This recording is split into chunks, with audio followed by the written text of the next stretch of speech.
ازيكم يا حبايبي؟ عاملين ايه واخباركم ايه؟ انا النهارده عملت شويه ملوخيه خضرة كده. بصوا بسم الله ما شاء الله، يعني بصوا القوام بتاعها. الله الله، ولا ريحتها تحفه، بسم الله ما شاء الله يعني. بصوا، طبعا الملوخيه مش بتقعد على النار كتير. تمام، يعني غلوتين تلاتة كده وبنطفي عليها.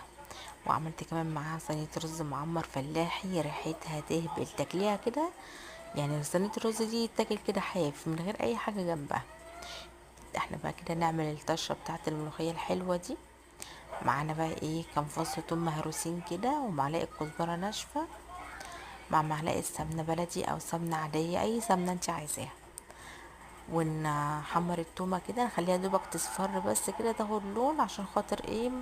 ما نحرقهاش، عشان لو حرقنا التومة بتمرر في الاكل، يبقى ايه؟ ملهاش اي لازمة. فاحنا بس بنحمرها كده، خليها ذهبي فاتح.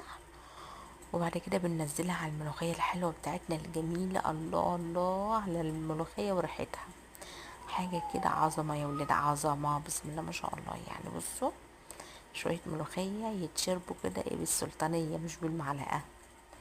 بسم الله ما شاء الله يعني. طبعا عملت معاهم بقى شوية بتنجان مخلل، من اللي قلبك يحبهم، حاجة كده بسم الله ما شاء الله. والله انا عندي الاكلة دي عشق عشق يعني، بسم الله ما شاء الله يعني. بصوا، وادي البتنجان بتاعنا اهو. الله، زبدة يا ولاد، زبدة يتاكل حاف كده، زبدة بالدقة الحلوة بتاعتنا الجميلة المصرية دي. يا شوية التوم مع الفلفل الأحمر المفروم والكمون والليمون، وشوية ملح، وانتي بقى